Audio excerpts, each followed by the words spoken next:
Si paling perdana.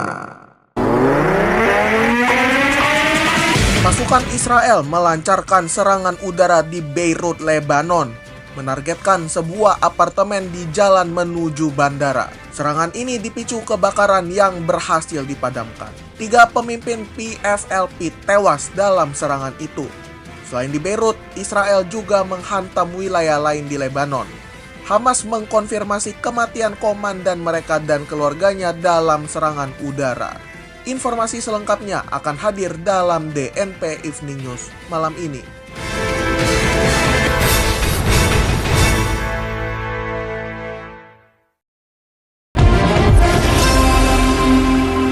Selamat malam Indonesia, Kevin Manoy menghantarkan informasi yang faktual dan terkini dalam DNP Evening News edisi hari ini, Senin 30 September 2024.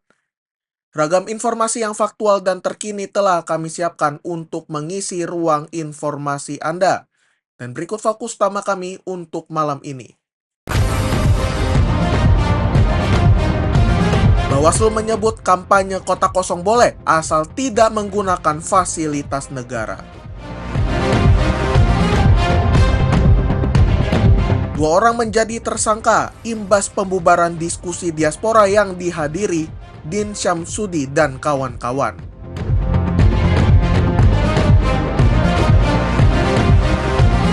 Kami juga hadirkan informasi dari mancanegara, di mana seluruh penerbangan di Bandara Brussels, Belgia dibatalkan pada 1 Oktober 2024.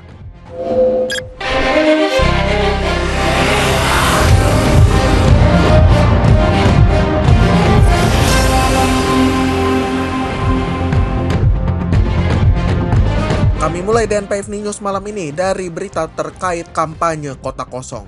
Ketua Bawaslu RI Rahmat Bagja memperbolehkan berkampanye kolom atau kotak kosong dalam Pilkada serentak 2024 asal tidak menggunakan fasilitas negara. Bagja meminta pengawas pemilu untuk mensosialisasikan aturan kampanye sesuai dengan Peraturan KPU Nomor 13 Tahun 2024 tentang kampanye pemilihan gubernur dan wakil gubernur, bupati dan wakil bupati, serta wali kota dan wakil wali kota. Bagja menilai fenomena pemilihan yang diikuti oleh satu paslon bisa meningkatkan eskalasi politik uang. Maka dari itu, ia meminta pengawas pemilu untuk melakukan pengawasan dengan cermat, utamanya di wilayah yang hanya terdapat satu paslon. Selain itu, ia meminta pengawas pemilu untuk berani menunjukkan taringnya sebagai lembaga yang berwenang menindak dugaan pelanggaran dalam pemilihan. Pengawas pemilu tidak boleh takut memanggil para pihak yang diduga melakukan pelanggaran. Edi Suparno yang sebelumnya menjabat sebagai Sekretaris Jenderal PAN telah menyerahkan posisinya kepada Eko Henry Purnomo alias Eko Patrio dan akan menduduki posisi sebagai Wakil Ketua Umum di kepengurusan DPP PAN masa bakti 2024-2029 pimpinan Zulkifli Hasan.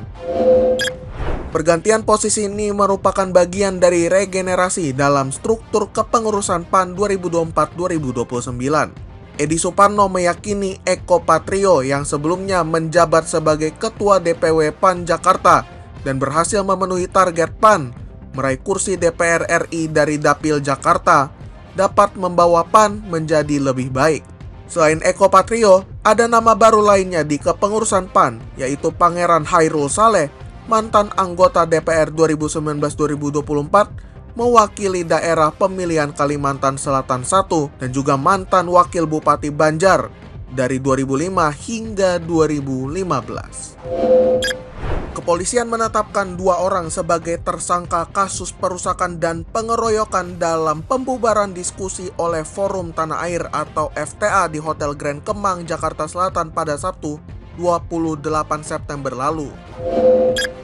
Kedua tersangka merupakan bagian dari kelompok yang membubarkan secara paksa acara diskusi tersebut. Polisi menangkap 5 orang terkait kejadian tersebut, namun 2 diantaranya telah ditetapkan sebagai tersangka.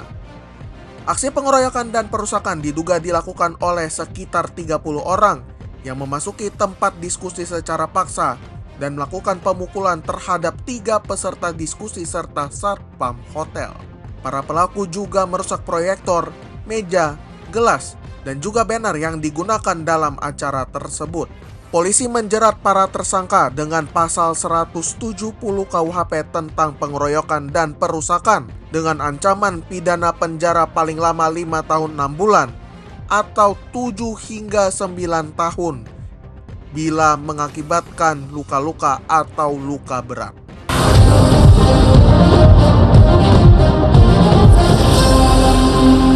Terima kasih sahabat DNP, Anda masih mendengarkan DNP Evening News, produksi DNP Media Network. Badan Pengawas Obat dan Makanan atau BPOM menyatakan akan menindak tegas produk skincare lokal yang melakukan overclaim, yaitu ketika komposisi dalam produk tidak sesuai dengan kandungan asli produk tersebut.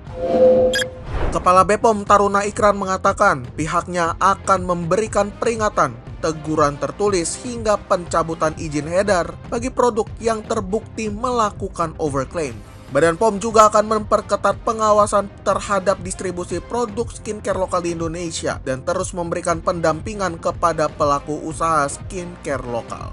Langkah ini diambil BPOM untuk melindungi konsumen dan memastikan keamanan penggunaan produk kecantikan.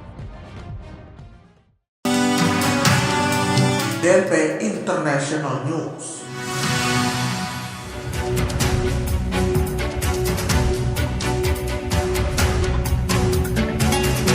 Kita masuki segmen DNP International News. Pasukan Israel melancarkan serangan udara di area Kola Beirut pada tanggal 30 September 2024. Ini menandai serangan pertama di ibu kota Lebanon sejak konflik dengan Hizbullah dimulai pada Oktober tahun lalu. Serangan tersebut menargetkan sebuah apartemen di lantai 5 sebuah gedung di jalan yang menghubungkan Beirut dengan Bandar Internasional Rafik Hariri, menyebabkan kebakaran yang berhasil dipadamkan oleh petugas pemadam kebakaran. Front Populer untuk Pembebasan Palestina atau PFLP mengkonfirmasi serangan itu menewaskan 3 pemimpin mereka, termasuk Muhammad Abdel Aal, anggota Biro Politik dan Kepala Divisi Militer serta Keamanan, Imad Uda, Komandan Militer di Lebanon, dan juga Abdel Rahman Abdel Aal. Selain serangan di Beirut, pesawat tempur Israel juga menyerang benteng pertahanan Hizbullah di Beirut Selatan, Lebanon Selatan, dan juga wilayah Bekaa. Serangan udara Israel juga terjadi di kamp pengungsi El Bus dekat kota Tyre di Lebanon Selatan. Ini menewaskan komandan Hamas di Lebanon, Fateh Sharif, beserta istri, anak perempuan, dan juga anak laki-lakinya.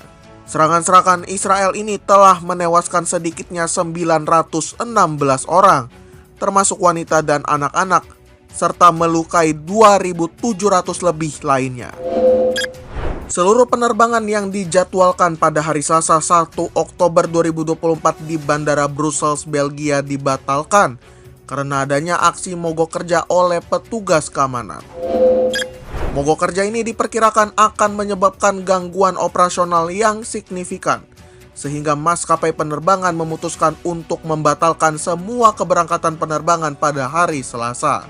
Penumpang yang terkena dampak akan dihubungi oleh maskapai penerbangan masing-masing, dan mereka yang memiliki jadwal berangkat diimbau untuk tidak datang ke bandara. Mogok kerja ini diperkirakan akan berdampak pada sekitar 50.000 lebih penumpang. Kalangan petugas keamanan mengeluhkan peningkatan beban kerja dan kondisi kerja yang semakin memburuk, sehingga mereka menuntut perbaikan infrastruktur bandara, opsi transportasi umum, dan juga fasilitas area istirahat.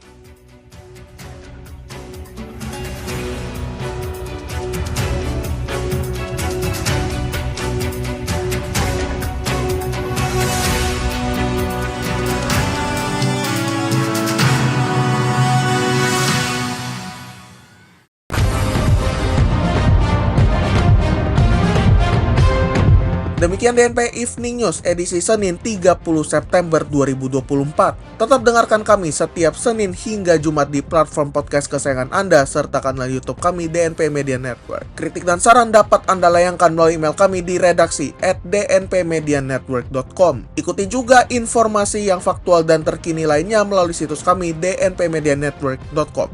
Mewakili kerabat kerja yang bertugas, saya Kevin Manoy pamit undur diri. Selamat menyambut Hari Kesaktian Pancasila, NKRI harga mati. Selamat malam Indonesia dan selamat beristirahat.